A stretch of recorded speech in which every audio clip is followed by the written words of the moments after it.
Finalmente, louvado seja Deus, nós vamos começar nossa aula aqui. Quero convidar os irmãos agora a se colocar em espírito de oração. Se você puder ajoelhar, ajoelhe. Se você não puder, não tem problema. Eu mesmo estou sentado aqui devido a estar tendo que falar no microfone aqui. Em nome de Jesus, eleve seus pensamentos ao Senhor agora. Feche seus olhos.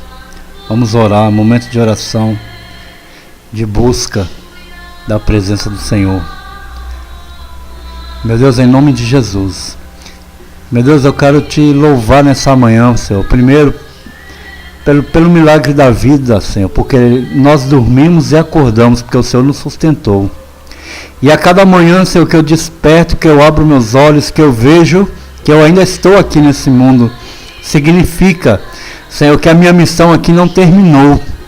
Significa também que o Senhor está me dando mais uma oportunidade de refazer aquilo que estava mal feito e de melhorar aquilo que estava bem feito. Meu Deus, e de ser fiel a Ti. Meu Deus, e de glorificar o Teu nome por mais 24 horas.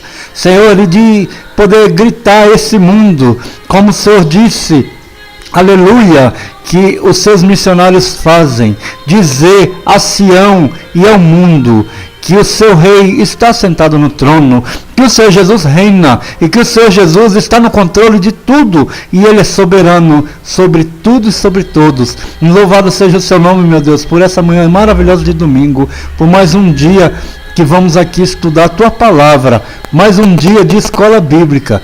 Meu Deus, em nome de Jesus eu te peço que abençoe, Senhor, a todos que estão presentes aqui, e também a todos que estão nos ouvindo nesse momento através da rádio e que vão nos ouvir depois através da gravação que vai ficar disponível no site da rádio e na programação da rádio.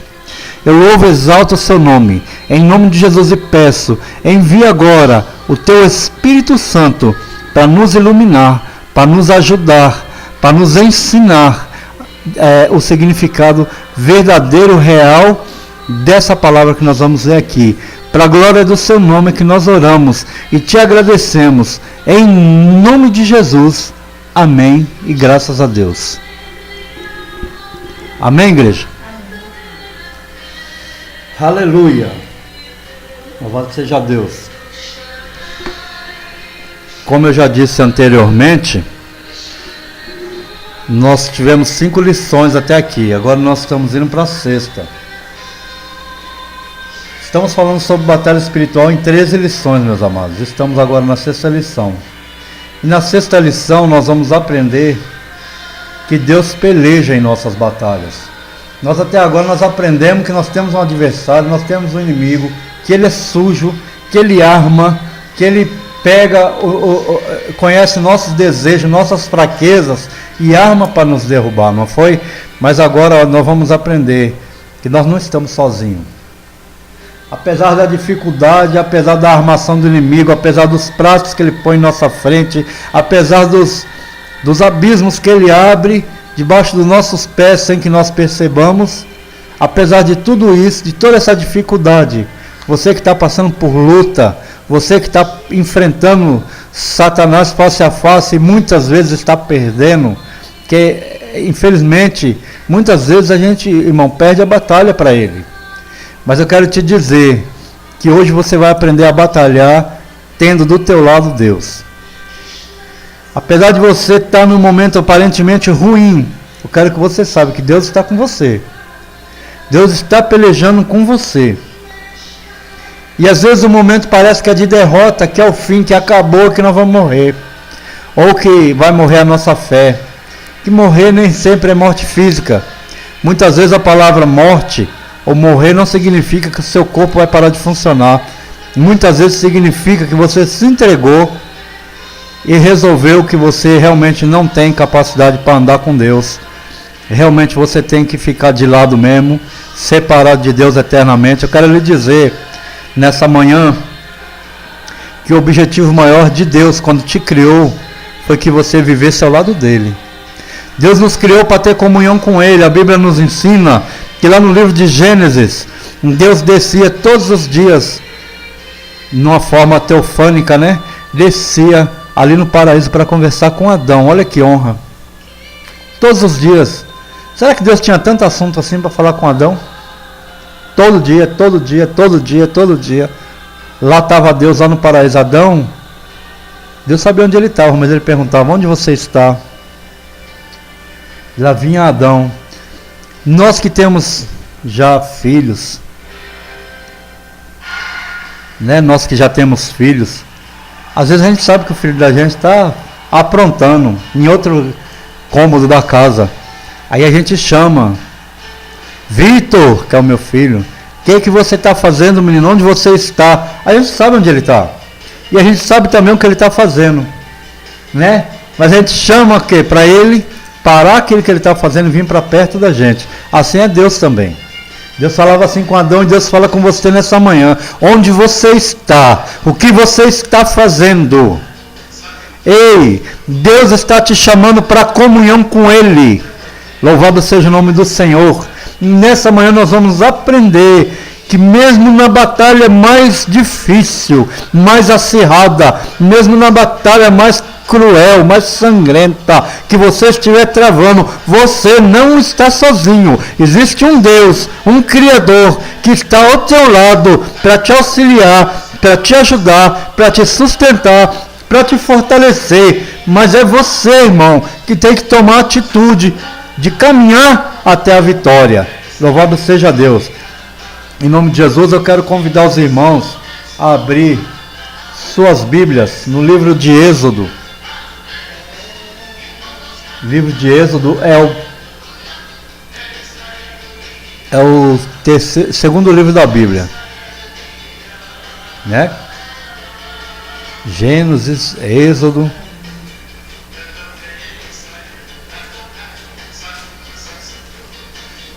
Segundo livro da Bíblia, no capítulo 14.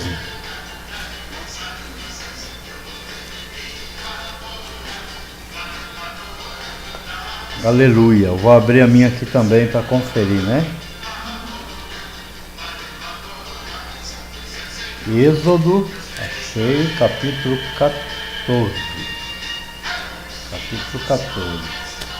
O versículo você vai ler a partir do versículo 9 até o versículo 14. Louvado seja Deus.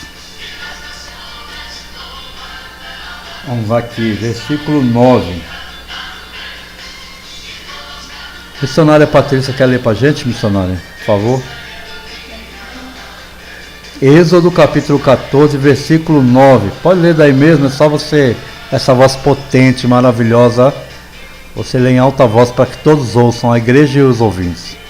E os egípcios perseguiram todos os cavalos e carros de Faraó, os seus cavaleiros e o seu exército, e alcançaram-nos acampados junto ao mar, perto de Pirraiot, diante de Baal-Zephon. E aproximando-se Faraó, os filhos de Israel levantaram seus olhos e viram que os egípcios vinham atrás deles. Por isso temeram muito, então os filhos de Israel clamaram ao Senhor. E disseram a Moisés: não havia um sepulcro no Egito para nos tirar de lá, para que morramos nesse deserto? Por que nos fizeste isto, fazendo-nos sair do Egito? Não é esta a palavra que falamos do Egito, dizendo: deixa-nos que sirvamos aos egípcios? Pois que melhor nos fora servir aos egípcios do que morrermos no deserto. Porém, Moisés disse ao povo: não temais, estai quietos e vede o livramento do Senhor que hoje vos fará, porque aos egípcios que hoje vistes, nunca mais tornarei a ver. Aleluia. Louvado seja Deus. Eu vou complementar aqui, vocês não precisam abrir, mas anote aí para você estudar depois. Eu vou completar aqui com Jó 19, 25. Depois lá na frente a gente vai explicar, fechar com esse texto, né? Porque eu sei que o meu Redentor vive e que por fim se levantará sobre a terra. Jó 19, 25. Porque eu sei que o meu Redentor vive e que por fim se levantará sobre a terra. Aleluia. E também com Salmo 46, 11, que diz assim, ó: o Senhor dos exércitos está conosco, o Deus de Jacó é o nosso refúgio. Amém, irmão? Louvado seja Deus. Aleluia. Vamos dar aqui uma pincelada rápida sobre o que estava acontecendo aqui. Deus resolveu libertar o seu povo do Egito. Aleluia. Deus resolveu libertar o seu povo da opressão do Egito, que eles estavam lá como escravos já há 400 anos. Então Deus enviou Moisés, que ele tinha preparado dentro da própria casa de Faraó, estudando nas melhores escolas, adquirindo conhecimento, humano, nas melhores escolas do mundo da época, que eram lá no Egito mesmo. E Moisés, na hora certa, foi chamado por Deus e estava ali, fazendo os sinais e maravilhas de Deus ali no Egito, para que Faraó deixasse o povo ir embora, E finalmente, depois que Deus ordenou ao anjo da morte que passasse pelo Egito e levasse todo o primogênito dos egípcios, todo filho mais velho dos egípcios, homens e animais, todo macho primogênito, filho mais velho, filho homem, filho do sexo masculino, entre homens e animais, morreu naquela noite. E o Senhor, então, assim quebrou todas as resistências de Faraó, e Faraó liberou o povo de Deus para ir embora. Caminho de 3 dias para poder adorar o Senhor. Caminho de 3 dias significa o quê? O sacrifício de Jesus, que depois de 3 dias ia deixar o caminho livre para a gente adorar o Senhor. Mas uma outra hora nós vamos pregar sobre essa comparação entre a saída do povo do Egito e a nossa saída do mundo para servir a Deus através de Jesus Cristo. Tudo simboliza, isso aqui simboliza a obra de Jesus Cristo. Então, depois que eles saíram de lá do Egito, Faraó se arrependeu de novo, porque o Egito era a potência econômica do mundo naquela época, e o que movimentava a economia egípcia era aquele serviço escravo do povo de Israel, porque era mais de 3 milhões de indivíduos e mais de 2 milhões de pares de braços trabalhando de graça pela comida. Então o Faraó viu que aquele povo saindo, ele ia ter que pagar alguém para trabalhar, e aí a economia ia ficar abalada. A economia do Egito ia ficar abalada naquele momento. Meus amados, louvado seja o nome do Senhor Jesus. Eu vou aqui tirar o fundo musical, amém? Fique em paz para a gente poder entender melhor. Louvado seja Deus. Aleluia. Agora melhorou, né, amado?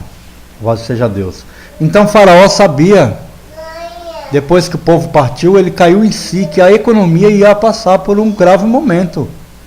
Porque eles não pagavam salário, aquele povo. O povo trabalhava pela comida.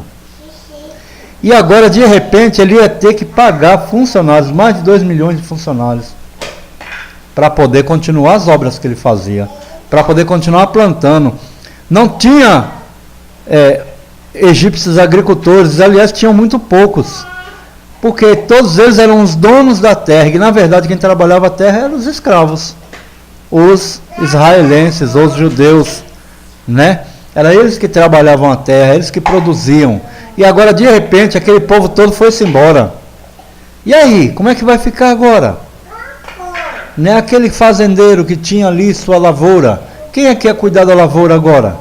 Se aquele povo que trabalhava de graça foi embora. Então, ele se arrependeu. Ele se arrependeu e ele resolveu vir atrás de Israel para trazer aquele povo de volta para trabalhar.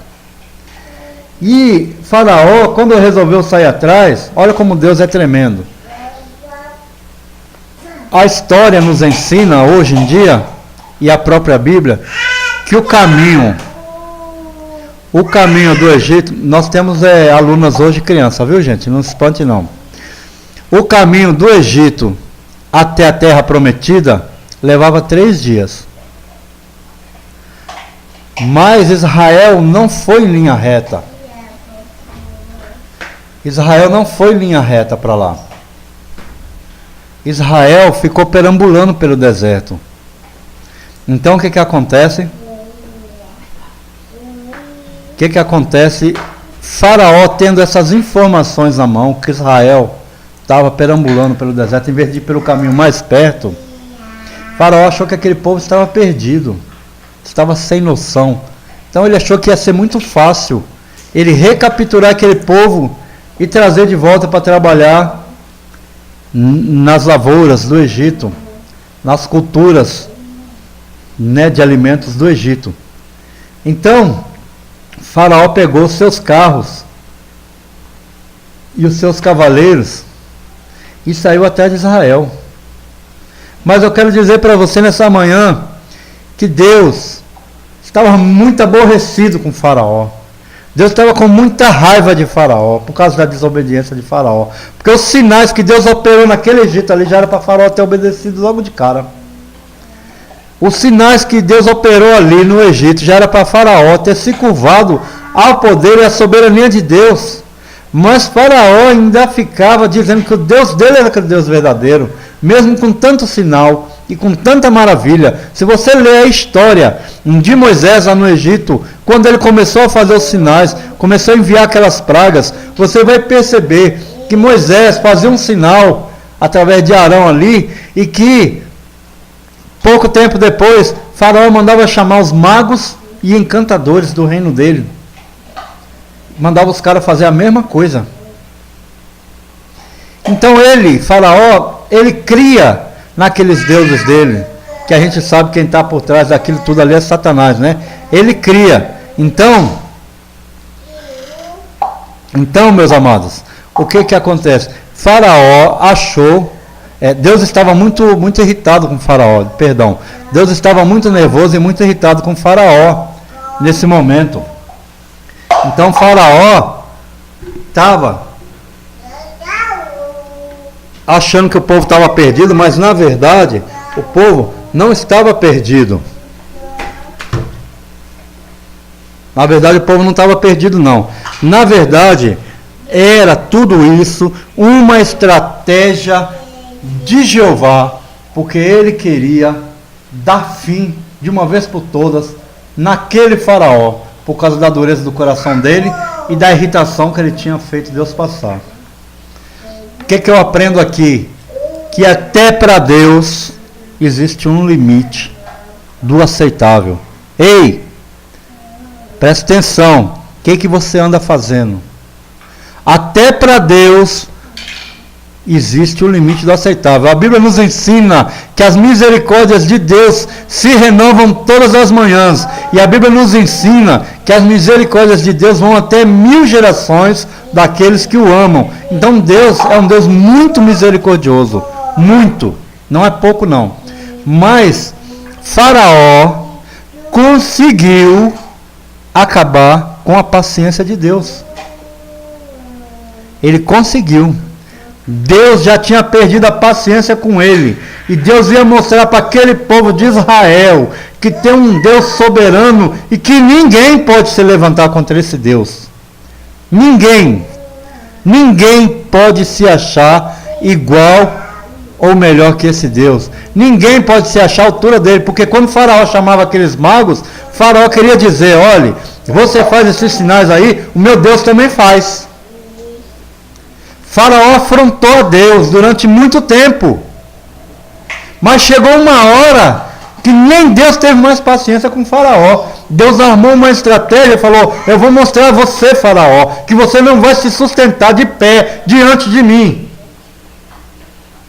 Deus podia simplesmente eliminar ele ali e acabar com tudo. Mas Deus quis fazer tudo estrategicamente planejado na frente de Israel, para que aquele povo idólatra que estava lá no Egito de Israel, que estava acostumado a adorar aqueles deuses de Israel, vissem quem era o verdadeiro Deus e se convertessem. Por isso que Deus permitiu que Faraó viesse atrás do povo. Aleluia. Dá para você dizer um glória a Deus aí? Olha, vamos aqui analisar versículo a versículo. Ó. E os egípcios perseguiram-nos. Todos os cavalos e carros de Faraó e os seus cavaleiros e o seu exército, e alcançaram-nos acampados junto ao mar, perto de Pi-Hairote, diante de Baal-Zefon. Você vê como Deus está no comando de tudo, meus amados? Aqui está dizendo que eles alcançaram Israel. Se eles alcançaram Israel, por que não atacaram? Porque eles não caíram em cima de Israel e pronto. Se Israel estava desarmado, a única arma que Israel tinha era o Senhor. E está dizendo o texto aqui que os egípcios estavam todos a cavalos, com carros de guerra e com todo o seu exército, muito bem armado. E alcançaram eles acampados junto ao mar. Eles não tinham para onde correr. Eles tinham o mar na frente deles. Eles não tinham para onde correr. E aí, a minha tradução aqui diz que eles ficaram, os israelenses ficaram aterrorizados. Quando viram aquele exército, aleluia, glória a Deus, não se preocupe com esses barulhos ao fundo, não, que nós temos crianças aqui, temos animais, tem pessoas, nós estamos ao vivo, mas estamos num local aberto, né? Então, às vezes vai um carro, é uma moto, sempre vai ter barulho externo. Louvado seja Deus. O importante é que nós estamos sendo edificados. Olha só, eles tinham só um mar entre eles e o exército de Faraó. Por que o exército não atacou tão bem armado que estava?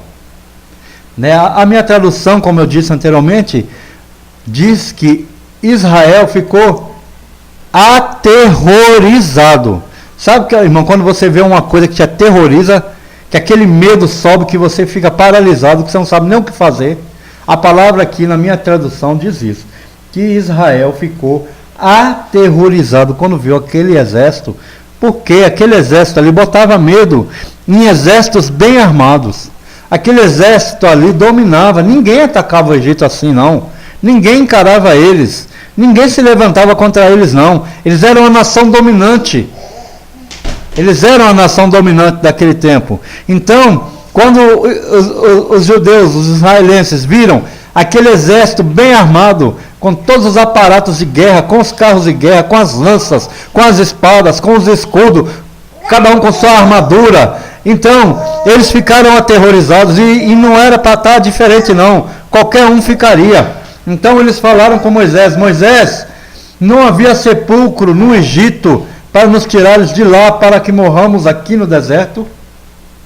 Por que nos fizeste isso, que nos tens tirado do Egito? Não é esta a palavra que temos falado no Egito, dizendo: deixa-nos que sirvamos aos egípcios?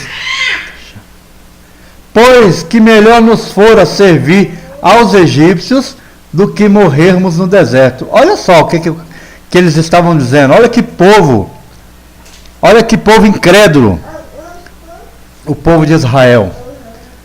O povo viu aqueles sinais todos, aqueles milagres todos, os livramentos todos, e mesmo assim, na hora do medo, aquele povo afrontou a Deus e disse a Moisés: nós não tínhamos te falado que nós queríamos ficar no Egito? Porque era melhor para a gente servir aos egípcios do que morrer no deserto. Mas olha o que Moisés respondeu ao povo. Irmãos, eu fico maravilhado com a fé de Moisés, irmãos. Às vezes eu fico emocionado, sabia? Eu começo a ler aqui as demonstrações de fé de Moisés no momento da aflição. As lágrimas vêm no meu olho, eu fico emocionado. Vou ser honesto com você. Olha a demonstração de Moisés, que homem firme na sua fé e na sua fidelidade a Deus. Moisés, versículo 13: Moisés, porém, disse ao povo: não temais, não tenham medo, estai quietos e vede o livramento do Senhor que hoje vos fará, porque aos egípcios que hoje vistes, nunca mais vereis para sempre. Traduzindo, Moisés disse ao povo: não tenham medo, fiquem quietos, cala a boca, para! de blasfemar contra Deus. Para de reclamar. Para de falar o que não deve. Aleluia, irmão. Não tenham medo. Estai quietos. Olha para Deus, irmão. Vedes o livramento do Senhor que hoje vos fará. Olha para Deus, não olha para o problema não, misericórdia. Olha para Ele. Não olha para o problema. Deixa o problema, que o problema vai ser vencido. Mas quando você olhar para Deus, porque a esse problema, porque aos egípcios, a esse problema, se você olhar para Deus e ficar quieto, e não reclamar, e não murmurar, e não falar contra Deus, e não deixar sua fé esfriar, mas se você ficar quieto e olhar para Deus, este problema, você nunca mais o verá para sempre. Moisés disse a eles: esses egípcios que hoje vistes, nunca mais vereis para sempre. O Senhor pelejará por vós e vós vos calareis. O Senhor vai guerrear a tua guerra, irmão, mas cala a tua boca. Ei, cale a sua boca. Permaneça calado. Não ligue porque o Egito vai falar a seu respeito. Não ligue para o que o mundo vai falar a seu respeito. Não ligue, porque vão dizer: olha lá, confiou em Deus, olha como é que está, todo arrebentado, deve estar em pecado. Deve estar fazendo alguma coisa que nem Deus não quer ajudar ele. Não ligue para o que dizem, não ligue para a torcida, não ligue para o latido dos cães à sua volta. Pegue sua caravana e vá em frente. Continue caminhando na direção do Senhor, continue caminhando na direção da palavra de Deus. Ele falou: vá até o deserto, me servir, caminho de 3 dias, porque depois do deserto está a terra prometida, irmão.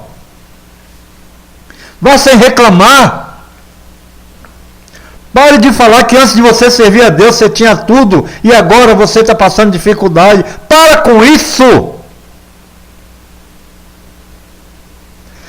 Aleluia! O deserto, irmão, não é lugar de morte, não.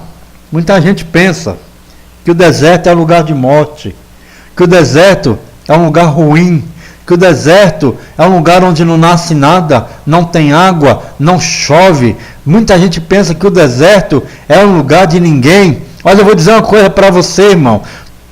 Toda boa obra que o Senhor começou, Ele começou no meio do nada. Ele começou num deserto, onde não existia nada.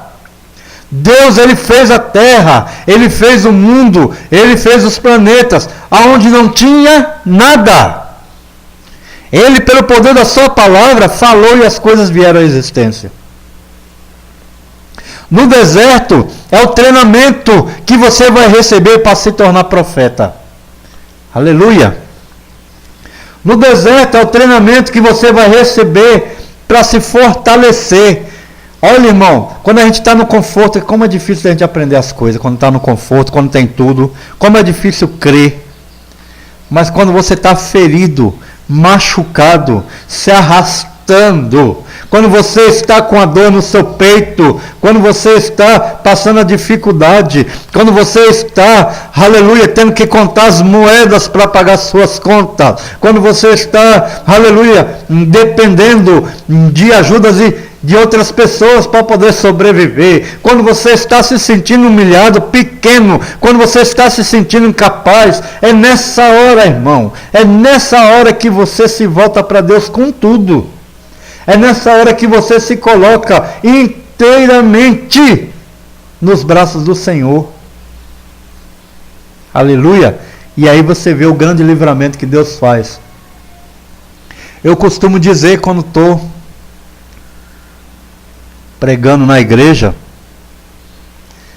quando estou pregando em algum evento, para mim saber se tem um povo de fé ali, eu costumo perguntar para eles: quem é aí que nunca recebeu um milagre de Deus? Levanta a mão. Eu pergunto. E tem gente que levanta a mão. O infeliz nasceu, já é um milagre. Porque a ciência, a biologia nos ensina que milhões de espermatozoides tentam fecundar o óvulo, mas só um que fecunda. Só um. Justamente aquele infeliz que levantou a mão lá dizendo, olha, nunca recebeu um milagre de Deus. Olha, pastor, Deus me esqueceu. Deus nem sabe que eu existo. Também é mais de 7 bilhões de habitantes aqui, fora os extraterrestres, que ele tem que cuidar. Né? Eu nem culpo ele não. Como é que ele vai olhar para mim? Eu, esse coitado aqui, pequenininho, estou lascado. Eu sou feio, sou pobre, sou fraco. Deus vai ligar para mim, não tem nenhum dinheiro para dar uma oferta boa na igreja. Como é que ele vai ligar para mim? Ele nunca fez um milagre na minha vida. Aí eu pergunto para ele, vocês que levantaram a mão aí, se vocês tivessem sido abortados, vocês estariam aqui? Pararam para pensar quantos que foram abortados e não viram a luz do sol? Então já aconteceu um milagre aí, porque vocês nasceram. E quantos que não foram abortados, mas morreram no parto, por alguma complicação no parto, não viram a luz do sol? Mas você está aí, não está? Então, outro milagre, já são 2. E quantos, aleluia, que a sua mãe estava numa gravidez de risco e ela tinha que escolher entre a vida dela e a sua. E aí ela escolheu a dela. Você culpa ela? Não culpe não, eu também escolheria a minha. Ela escolheu a dela, instinto de sobrevivência. E aí, esses também não viram a luz do sol. Nem sabem que existe esse mundo aqui. Mas você está aí e está dizendo que Deus nunca fez um milagre na sua vida. Então, você precisa do que para respirar, para sobreviver? Oxigênio, né? E tem oxigênio para você? Tem, né? E quem é que fez o oxigênio? Mais um milagre em sua vida, irmão. Irmão, não parece muita coincidência que o gás carbônico te mata e que o oxigênio te dá vida? E que está cheio de árvore por aí produzindo oxigênio e tirando o gás carbônico da atmosfera? Não é muita coincidência, não?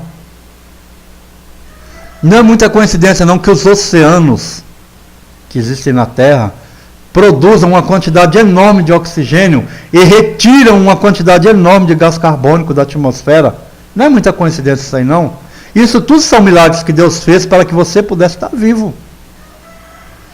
Agora vamos para a vida pessoal, tem mais milagre ainda. Se você começar a parar para pensar, analisar, muitos de vocês tiveram uma enfermidade e escaparam. Muitos de vocês tiveram um sarampo, uma catapora, os mais velhos no tempo que não tinha nem vacina. E tá aí, ó, com a cara de pau dizendo que Deus nunca fez um milagre na sua vida. Lá na sua casa, quem aqui tomou café hoje? Mais um milagre que Deus fez na vida de vocês. Vocês já viram aquelas reportagens que passam aquelas crianças lá naqueles países africanos?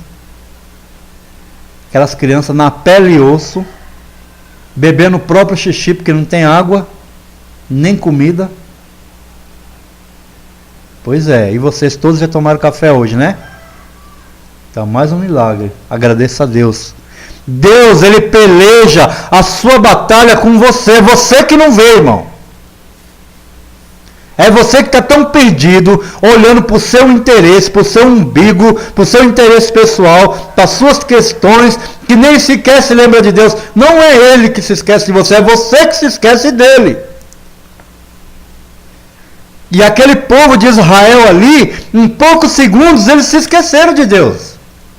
Eles ficaram aterrorizados. Eles encostaram Moisés na parede. Moisés, você que chamou a gente para sair do Egito, a gente nem queria sair de lá. Você que nos arrastou para fora do Egito, a gente nem queria. Por que você fez isso, Moisés? Por que a gente preferia morrer lá no Egito, Moisés? Aleluia! Louvado seja Deus! Mas Deus, Ele peleja por você. Amém, irmão? Louvado seja Deus. Deus peleja